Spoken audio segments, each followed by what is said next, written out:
2 साल में मिलता है, या 10 साल फ्राई करना। कितना रोजगार मिला है? 20 करोड़ मिलना चाहिए था। 100 करोड़ है ना, दे दीजिएगा, दे दीजिएगा। अगर आप छोड़िए ना, जाने दीजिए ना, ऐलान कर दिए, कहा नहीं कर दिया। आप तो बोल रहे थे कि नहीं आएगा, कैसे आ गया? हर साल 2 करोड़ का बात किए थे, 400 कहा नहीं पार हुआ? 400 छोड़िए ना, इसका जवाब देकर। अरे छोड़िए, 400 पार की छोड़िए। आप जो है क्या मुद्दा था ये नहीं बताएंगे।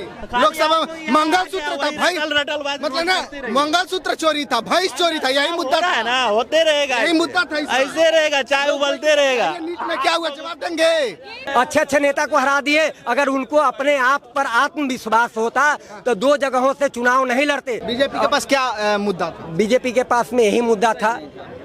क्या भैया? कोई मुद्दा ही नहीं था बीजेपी के पास। फिर बोले, पूछ रहे कोई बताइए, बोलिए, आप ही बोलिए। मुद्दे की बात जब भी आती है ना, तो बीजेपी के पास कोई जवाब नहीं होता। लोकसभा चुनाव होने के बाद देश के प्रधानमंत्री तो नरेंद्र मोदी जी बन गए, लेकिन देश के लोग कितना खुश हैं नरेंद्र मोदी जी के प्रधानमंत्री बनने से, पटना के लोगों से, बिहार के लोगों से बात किया जाएगा। और ये भी कहा जा रहा है कि ये जो लंगड़ी सरकार है कुछ महीनों के लिए है। आने वाले जो विधानसभा चुनाव है, जैसे बिहार में, झारखंड में और दिल्ली में, इन तीनों चुनाव से पहले केंद्र की जो सरकार है वो गिर जाएगी। यानी नीतीश कुमार जी और चंद्रबाबू नायडू जी जो है कि पलटी मार जाएंगे। क्या ये सरकार 5 साल चलेगी कि नहीं, पटना के लोगों से जानते हैं बहुत सारे लोग। क्या नाम हुआ जी आपका? मनीष मिश्रा। ये सरकार 5 साल चल पाएगी कि नहीं? बहुत बढ़िया से, आराम से। लेकिन पहले तो बहुमत था तो कैसे थे, लेकिन अभी तो बहुमत नहीं ना उनके पास। एनडीए का तो बहुमत है, एनडीए की बहुमत है। तो एनडीए में अगर कोई पलटी मार गया तो? ऐसा तो नहीं लग रहा है कि कोई पलटी मारेगा। अभी तो सब ठीक ठाक चल रहा है। क्या कहता है नीतीश कुमार जी के अगर आंकड़ों की बात करें तो? देखिए, संभावना कुछ भी है, पर उसको कौन सोचता है, अभी तो चल रहा है ना। तो किस आधार पे आप कह रहे हैं कि 5 साल चल जाएगा? कहीं नीतीश जी पलट गए तब क्या? नहीं पलटेंगे, उनको पता है हकीकत क्या है, पता है। देश के लोग खुश हैं मोदी जी के प्रधानमंत्री बनने से? खुश है तभी तो बनाए। अगर नहीं खुश होते तो दूसरे बनते। अच्छा ये बताइए, लोग कह रहे थे 400 पार, 400 तो नहीं हुआ, लेकिन फिर भी मोदी जी बने, तो लोग जो है कि कहीं ना कहीं अब जो है कि विपक्षी पार्टियों को सपोर्ट करना चाहते हैं। देखिए, उतार चढ़ाव तो होता रहता है, राजनीति तो है, उतार चढ़ाव तो होता रहेगा। उससे क्या मतलब, फिर भी तो मोदी जी बने प्रधानमंत्री। लोग तो बोल रहे थे कि बनवे नहीं करेंगे, शपथ नहीं ले पाएंगे, ये होगा वो होगा, कुछ नहीं हुआ। शांति से मंत्रिमंडल का भी बंटवारा हो गया, सब कुछ हो गया। तो मुझे तो नहीं लगता कि दिक्कत कोई होने वाली है। चलिए, बहुत अच्छी बात है। क्या नाम है आपका? राजपाल सरोज। कहाँ के रहने वाले? उत्तर प्रदेश के। उत्तर प्रदेश जी। उत्तर प्रदेश का क्या माहौल चल रहा है? माहौल बढ़िया है, लेकिन वहाँ पे अयोध्या हारने के बाद योगी बाबा की हालत खराब एकदम हो गई है। तो योगी बाबा का अयोध्या से क्या लेना देना? योगी बाबा तो मुख्यमंत्री हैं और ये चुनाव तो केंद्र का था ना। केंद्र का भले ही था, लेकिन ये कि राज्य को सौंपा जाता है कि मतलब ये जिम्मेदारी आपकी है पूरे राज्य को संभालना। लेकिन वहाँ से जब अयोध्या हारने के बाद वहाँ के जो पंडित हैं उन लोगों का बयान आता है कि अगर बीजेपी पूरा देश हार जाती लेकिन अयोध्या जीत जाती तब भी पूरा देश गुणगान करता है। तो क्या हम लोग युवा, क्या हम लोग ये बस मंदिर मस्जिद पे चुनाव करने आए हैं कि शिक्षा और बेरोजगारी पे चुनाव करने आए हैं? बताइए। वहाँ के लोग बयान आता है कि मतलब कि मंदिर मस्जिद से चुनाव लड़ा जाता है। तो वहाँ से क्लियर हो गया कि अब मंदिर मस्जिद से कोई राजनीति नहीं होगी। राजनीति होगी तो मुद्दों पर होगी, बेरोजगारी पर होगी, गरीबी पर होगी, सिलेंडर महंगा उस पर होगी, ऐसे पे चुनाव होगा। ये नहीं कि मंदिर मस्जिद से कोई चुनाव होने वाला नहीं है। ऐसे अयोध्या हारने के बाद क्लियर हो गया है, मोदी जी की हालत खराब होगी वहाँ पे हारने के बाद। ऐसे भी देख लीजिए, बनारस से मोदी जी की हालत खराब होगी, 1.5 लाख वोट से जीते हैं। तो ऐसे में कहा नहीं जा सकता, लेकिन 400 पार की जो राजनीति थी, 400 पार खत्म हो गए हैं। कुछ ही दिनों में देखिए, घबराइए मत। अभी जो बीजेपी के लोग कुछ बोल रहे हैं तो बदलाव भी होगा, पलटेगी सरकार, होता रहेगा। अभी भी राहुल गांधी लगे हुए हैं। अगर अयोध्या की बात करें तो केवल मंदिर की बात हो रही है। वहाँ पे जो हॉस्पिटल बन रहा है, जो रेलवे स्टेशन बना, जो एयरपोर्ट बना, उसकी बात कोई नहीं कर रहा है। कोई कारण नहीं है। लेकिन आपने देखा जब अयोध्या मंदिर बना तो कितने 100 घर तोड़े गए, वो कभी पता नहीं चला। कितने मतलब मंदिर तोड़े गए, कितनी मस्जिद तोड़ी गई, इस वक्त कितने घर बेघर हो गए, भूखे मर रहे हैं, उनका मुआवजा नहीं दिया गया। तो ऐसे में कैसे राजनीति करेंगे? अवधेश प्रसाद आज का बयान एक पंडित जी ने बोला कि अवधेश प्रसाद तो बस 2-4 महीनों में उनकी कहानी खत्म हो जाएगी, उसके बाद फिर से चुनाव होगा, फिर से बीजेपी जीत जाएगी। अब बताइए, ऐसे पंडितों का ऐसा बयान सुनने को मिल रहा है। देखिए आप, ऐसे बयान देखने को मिल रहा है, तो क्या ही कह सकते हैं इसके बारे में? देश के प्रधानमंत्री के रूप में मोदी जी सही है? सही है, लेकिन कुछ मामलों में एकदम सही नहीं है। जैसे रोजगार के मामले में एकदम हमारे समझ से परे हैं, कोई मतलब नहीं है। अगर युवाओं के बारे में कुछ सोचते नहीं है, उनका चुनाव मैनिफेस्टो में देखे कहीं रोजगार की बात की ही नहीं कि बस मंदिर मस्जिद। ऐसे में हम युवा को क्या होगा? हम लोग भटक रहे हैं यूपी से आके यहाँ रोजगार के चक्कर में स्टेट देने आए थे हम लोग। रोजगार के चक्कर में कि नीतीश जी की सरकार में और उनकी जो तेजस्वी जी का गठबंधन था तो भर्तियाँ आई, लेकिन फिर उसका गठबंधन टूट गया। फिर गठबंधन टूटते ही पेपर लीक हो गया नीतीश जी की सरकार में। तो वैसे हम लोग उम्मीद यही है कि तेजस्वी जी अगर आते हैं 25 में चुनाव में तो फिर सरकार बनेगी तो फिर रोजगार मिलेगा यूपी में। बातें बहुत कुछ है, लोग जो है कि नाराज है, नाराजगी का वजह सिर्फ और सिर्फ है। क्या नाम है वो? हमारा नाम महेश चंद्र है। क्या मोदी के सरकार से खुश हैं आप? नहीं, देखिए ऐसा है कि सरकारें जो भी हों उन्हें जो उनका सिद्धांत होता है उस पर विशेष रूप से ध्यान देना चाहिए। अब जैसे हम लोग रेल में यात्रा कर रहे हैं, देख रहे हैं कि जनरल बोगी इतनी भरी हुई है तो कोई अतिरिक्त फैसिलिटी भी नहीं है। जैसे जनसंख्या के मामले में अगर भारत नंबर 1 पर हो गया है, नंबर 1 की स्थिति में होगी, तो उस तरह से इंफ्रास्ट्रक्चर की भी व्यवस्था होनी चाहिए। अब नहीं तो रेलवे की स्थिति आप देख ही रहे हैं, कितना गंदगी और सब है, यात्रियों को काफ़ी दिक्कतों का सामना, 7-7 घंटे ट्रेन जो है लेट चल रही है। और दूसरी बात रही मोदी जी जैसे प्रधानमंत्री जो भी आते हैं उसमें क्या होता है कि लगभग 2/3 मेजॉरिटी सभी लोग जो है मानते हैं, तो ऑलरेडी वो अगर अच्छे नहीं होंगे तो जीतेंगे कैसे? और जहाँ तक सवाल है कि नीतीश जी साथ रहेंगे कि नहीं रहेंगे, अभी विधानसभा का सामने चुनाव है, अभी एक बार पलटी उन्होंने मारा है, अगर दोबारा पलटी मार देंगे तो विधानसभा पर उसका इफेक्ट पड़ेगा। तो जहाँ तक मेरा व्यक्तिगत निजी विचार है, मेरा मानना है कि अभी जब तक विधानसभा का चुनाव नहीं हो जाता तो तब तक हमें नहीं लगता कि वो कुछ ना कुछ ऐसा होने वाला नहीं है। बिहार विधानसभा का चुनाव मोदी जी और नीतीश के नेतृत्व में, उसमें क्या होता है ना कि ये देखा जाता है ना कि आपने क्या किया है। अभी आपने जो है पलटी मार के गए हैं, इसके बाद अगर तुरंत फिर आप इधर चले जाएंगे तो आपकी जो यहाँ की जनसंख्या, जो यहाँ के लोग हैं, हमें लोग को बिल्कुल बेवकूफ़ नहीं मानना चाहिए। वो लोग समझदार हैं और बिल्कुल समझ से जो है फैसले लेते हैं। तो इसके लिए अभी मोदी जी की जो कैबिनेट आई है, बिहार के 8 मंत्री को लिया गया है, इसमें बिहार का विकास लगता है हो सकता है? नहीं, मोदी जी की कैबिनेट मतलब देखिए, जब हम सेंट्रल मैटर में देखते हैं, सेंट्रल गवर्नमेंट के रूप में देखते हैं, तो उसमें ऐसा होना चाहिए कि पूरा का पूरा जो है, पूरा का पूरा देश जो है वो हर जगह विकास लेवल पे होना चाहिए। कहीं निजी क्षेत्र का विकास नहीं बल्कि पूरे देश का विकास होना चाहिए। बिहार का लगता है कि कुछ विकास होगा, 8 मंत्री मिले हैं बिहार। बहुत ज़्यादा बिहार से हम बिलोंग भी नहीं कर रहे हैं, तो इसलिए बहुत ज़्यादा हम बिहार की जो है राजनीति है बहुत ज़्यादा कुछ कह नहीं सकते। अंकल जी कहाँ के रहने वाले हैं? हजारीबाग के हैं, झारखंड के। क्या लगता है मोदी जी के सरकार में देश में कुछ विकास होगा? पिछले 10 सालों में कुछ हुआ कि नहीं? बेरोजगारी चल रहा है, स्टूडेंट लगती है कि बहुमत से सरकार तो मोदी की ही ना बनी थी, बनी गठबंधन से बनी, जैसे तैसे बन गई, टाल मटोल करके बन गई। और क्या सरकार बनी? विपक्ष का बनता तो बहुमत से बन जाता, नहीं बनता, दोनों गठबंधन से ही बनता। 3 बार में बात करें, क्यों आप मोदी जी से नाराज का वजह क्या है? एम्प्लॉयमेंट सबसे बड़ा ये फैक्टर है, और क्या? तो लोगों को रोजगार नहीं मिल पा। बिल्कुल, युवा है, उनके लिए कोई मतलब रोजगार सृजन करने का कोई साधन वर्तमान में सरकार रहेगी, उसी से बात करेंगे ना। आप कहा 15 साल 20 साल पहले, हाँ ये सरकार पढ़े लिखे बात, आपको भी गवर्नमेंट जो आप जैसे पढ़े लिखे जो सरकार वर्तमान में उसी से मांगा जाता है। हाँ, तो उसी से पटना में कुछ बम ब्लास्ट हो ना, कुछ भी हो तो जो वर्तमान में 2 साल में मिलता है या 10 साल फराई करना। कितना रोजगार मिला है? 20 करोड़ मिलना चाहिए था, 100 करोड़ है ना, दे दीजिएगा, बात दे दीजिएगा। अगर छोड़िए ना, जाने ना, ऐलान कर दिए, कहा नहीं कर दिया। आप तो बोल रहे थे कि नहीं आएगा, कैसे आ गया?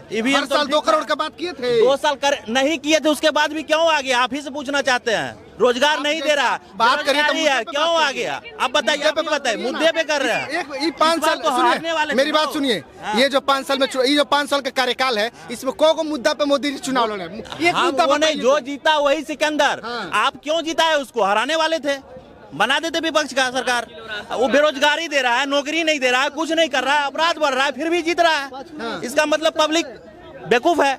आपका कहने का मतलब यही है ना? कह रहे हैं कि 10 साल पहले नौकरी में, पहले छोड़िए नौकरी में, अभी जो विपक्ष आ जाएगा ना, तो जितने आदमी है ना, सब गवर्नमेंट जो उसी से मिल जाएगा। तो फिर जिताइए, क्यों नहीं जिता रहे? इस बार तो ईवीएम का भी मुद्दा नहीं उठा था, जिताइए। ठीक है, नहीं उठा, जिताइए ना।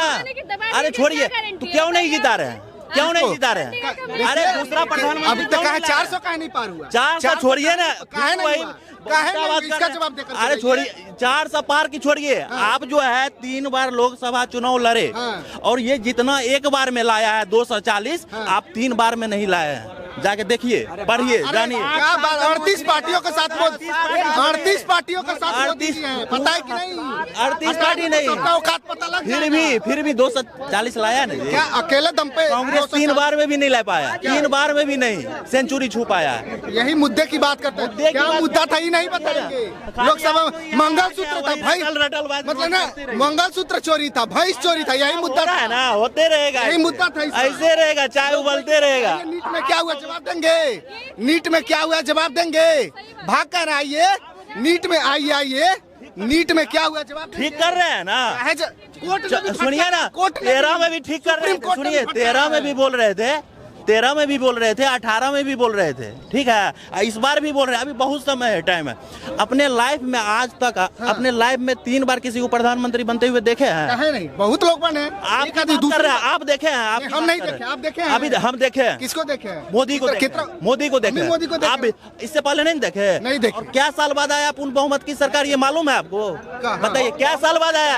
और लगा 1962 के बाद, सुनिए ना, 1962 के बाद आपका क्यों नहीं आ रहा था पूर्ण बहुमत? हम तो बोलते हैं कांग्रेस को जिताइए, लेकिन ढंग से जिताइए। सही बात है, वो भी काम करेगा, कांग्रेस भी काम करेगा, लेकिन आप लोग ढंग से जिताइएगा नहीं। कहिएगा ये ढंग से जीते हैं। सुनिए, बेढंगे से जीते हैं कुछ भी। हम तो कहते हैं उसको जिताए। कांग्रेस भी अच्छा काम करता था, इंदिरा राजीव के समय में काम होता था ना, लेकिन आप लोग जो है जातिवाद का मुद्दा उठा के किसी भी सरकार को मजबूती से चलने नहीं दीजिएगा, ठीक है। हम बोलते हैं बीजेपी वाले नाबालिग हो गए हैं, अगली बार फिर बालिग होंगे तो सत्ता में आएंगे।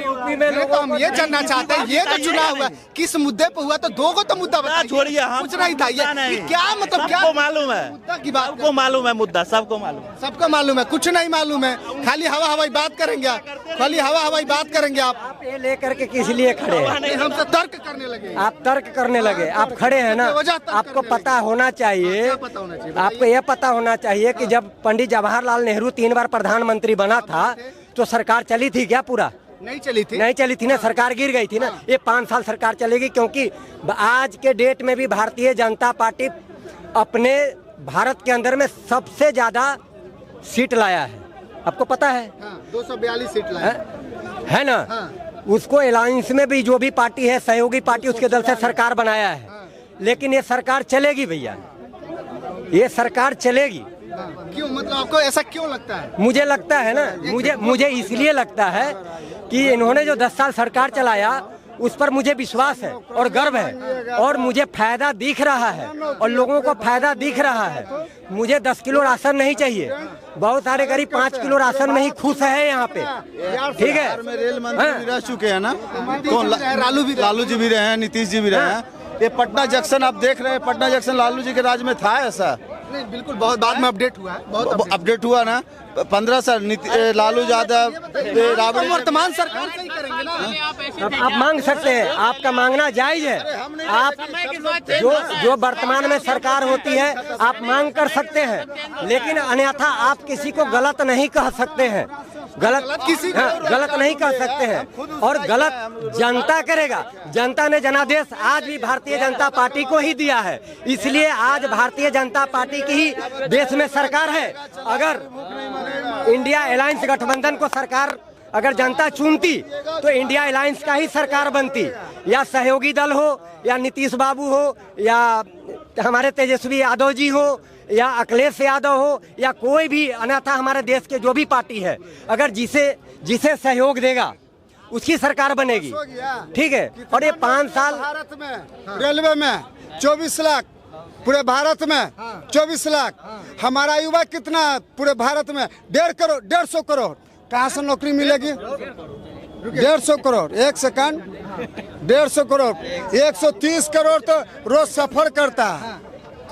तो मोदी जी बोले तो सुनिए मोदी जी बोले, सुनिए बात सुनिए कि हर साल 2 करोड़ युवाओं को नौकरी देंगे। 10 साल रहे 20 करोड़ हुआ, 20 करोड़ में कहाँ मिला? 20 करोड़ में बताते हैं कई गो पुलिया बना पूरे राज्य में, भारत में कई गो पुलिया बना। नौकरी का क्या लेना देना है? काम किया कि नहीं, काम मिला, रोजगार न हुआ, युवा को रोजगार नहीं मिला जायज है। युवाओं को नौकरी मांगना जायज है। वर्तमान में जो सरकार होगी उससे मांगा जाएगा, चाहे हमारे नरेंद्र मोदी हो या हमारे राहुल गांधी हो या नीतीश बाबू हो, उनसे मांगा जाएगा भैया, नौकरी तो मांगा जाएगा। जिसकी वर्तमान में सरकार होगी उन्हीं से नौकरी खोजा जाएगा, जो भी कमियां होगी उन्हीं से खोजा जाएगा। लेकिन जनता जो है, आज जनादेश भारतीय जनता पार्टी को दिया है, आज सरकार उसकी है। लोगों को लगा कि भाई भारतीय जनता पार्टी अच्छा काम कर रहा है, इसलिए आज भारतीय जनता पार्टी को ही लोग सहयोग कर रहा है। और कि नायडू जी पीछे हट जाए, नीतीश कुमार जी तो कहाँ जनता सपोर्ट करे? आप कह रहे हैं इंडिया अलायंस गठबंधन में अगर पीछे सब हट जाएगा, जो जनादेश दिया तो सभी पार्टी को मिलके दिया ना भाई। एनडीए में भी सबकी बात कर रहे हैं ना? एनडीए में भी सबकी बात कर रहे हैं और इंडिया अलायंस में भी सबकी बातें हो रही है। ठीक है, दोनों में हो रही है। डायरेक्ट क्या कह रहे कि मोदी जी को दिया, मोदी जी को? अरे बीजेपी को किसे, कौन बोल रहा है? मैं तो भारतीय जनता पार्टी को बोल रहा हूँ आपसे उस समय से। मैंने कहा बहुमत है उनके पास? अरे बहुमत नहीं है, लेकिन मैं ये अरे भाई आज मैं ये बोला आपसे कि भारत के अंदर सबसे ज्यादा अगर जनादेश मिला है तो भारतीय जनता पार्टी को मिला है। आज हमारे देश के अंदर में सबसे बड़ी पार्टी है तो भारतीय जनता पार्टी है। ठीक है सर। और आज भी 10 साल में राहुल गांधी अभी भी 100 सीट नहीं पार कर पाए हैं, इस चीज को आपको पता है। लेकिन वही राहुल गांधी अच्छे नेता लोगों को हरा दिए हैं सर, अच्छे नेता को हरा दिए। अगर उनको अपने आप पर आत्मविश्वास होता तो 2 जगहों से चुनाव नहीं लड़ते, लेकिन उनको वो है कि 2 जगह से उन्होंने चुनाव लड़े और जीते। ठीक है, लेकिन आज उनको 100 सीट नहीं मिल पाया, उनको अपने दम पे। और भारतीय जनता पार्टी आपको पता है ना, मैं बोलना नहीं चाहता हूँ, 200 पार है, यानी आप जो अभी बोले हैं तो 400 पार कहा जा रहा है। 400 पार ये तो नारा होता है, बहुत कुछ बोला था। राहुल गांधी जी तो ये भी बोले थे कि मैं जीतूंगा तो 1,02,000 रुपए खटाखट आएगा। बोले थे ना, बोले थे ना। ये नहीं बोले थे कि मेरी सरकार बनेगा तो मैं 1,02,000 रुपया दूंगा। अब तो वो जीत चुके हैं, जनता उनसे मांगे कि भाई सबको मत दो, जहाँ के वो सांसद बने हैं वहाँ के महिलाओं को दे वो 1,02,000 रुपया। प्रधानमंत्री भी तो वादा किए थे। अरे अच्छा ठीक है, प्रधानमंत्री वो वादा किए थे। आपको पता होना चाहिए कि उत्तर प्रदेश के अंदर में, सुनिए, कांग्रेस की जब सरकार थी और उनको अलायंस में सरकार बना था तो उन्होंने बोले थे कि यूपी में मैं ऋण माफ कर दूंगा। ऋण माफ हुआ था क्या? अरे कुछ ऐसा होता है, लोभ लुभावन वाली बात, चाहे भारतीय जनता पार्टी की तरफ से हो या किसी भी पार्टी की तरफ से हो, ठीक है, वो सब अपने अपने सिक्का जमाते हैं कि भैया किसी तरीके से हमें वोट मिले। ठीक है, मोदी जी भी सब सिक्का जमाए, जुमला बोले। नौकरी की बात करें तो उस पर भी नौकरी नहीं, नौकरी के लिए तो मांगना भाई जायज है भाई। वो भी जुमला निकला जो 2 करोड़ का वादा जो। अरे लेकिन फिर भी लोगों को लगा कि नहीं, भारतीय जनता पार्टी ने अच्छा काम किया। फिर भी लोगों को लगा कि भारतीय जनता पार्टी ने अच्छा काम किया, तभी तो जनादेश मिला है उनको। चुनाव में सबसे बड़ा चुनाव में मुद्दा क्या था? इस चुनाव में जो चुनाव हुआ, क्या रोजगार पे एक बात करें, किस मुद्दा पे चुनाव? इस बार तो चुनाव बीजेपी के पास क्या मुद्दा था? बीजेपी के पास में यही मुद्दा था। क्या भैया? कोई मुद्दा ही नहीं था बीजेपी के पास। फिर बोले, पूछ रहे कोई बताइए। बोलिए, आप ही बोलिए। कोई तो मुद्दा होना चाहिए ना मोदी जी के पास। नहीं बोलिए। मुद्दे की बात आती है तो बीजेपी वाले पीछे खिसक जाते हैं। मुद्दे की बात जब भी आती है ना तो बीजेपी के पास कोई जवाब नहीं होता, ना उनके वोटर के पास होता है, ना उनके नेताओं के पास होता है। पूछ लीजिए, इतनी देर से बोल रहे थे लेकिन अब कोई जवाब नहीं है, मुद्दा है ही नहीं। तो मंदिर होगा, मस्जिद होगा और जम्मू होगा, यही सब इनके पास मुद्दा है। रोजगार का मुद्दा है ही नहीं। मुद्दा की बात मैं बताता हूँ। कांग्रेस की सरकार 70 साल से थी, 70 साल से थी ना। कब मंगलसूत्र आपसे छीने गए? कब मटन किया गया? इसके पहले हिंदू खतरे कब किया गया? ये सारे काम कब किए गए? उनके पास तो बहुमत था ना। नेहरू जी के पास कितना था? राजीव जी के पास कितना था? मोदी जी भी वहां तक नहीं पहुंचे जितना राजीव जी के पास था, नहीं पहुंचे है ना। तो फिर क्यों बात कर रहे हैं ऐसे कि मंगलसूत्र ले लेंगे, आपकी जायदाद हड़प लेंगे, भैंस खोल ले जाएंगे? हाँ भैंस खोले, ये कोई लैंग्वेज होता है? मेरे को ये बताओ, प्राइम मिनिस्टर है वो, भारत की सबसे बड़ी पोस्ट मानी जाती है राष्ट्रपति के बाद में, ऐसी लैंग्वेज होती है क्या उनकी? लेवल देखो की बनी, हालांकि एनडीए की बनी, लेकिन क्या ये सरकार 5 साल चल पाएगी कि नहीं, ये आने वाला वक्त बताएगा। बाकी आप लोग क्या सोचते हैं, अपनी प्रतिक्रिया कमेंट बॉक्स में दीजिएगा, शेयर कीजिएगा। बहुत बहुत धन्यवाद।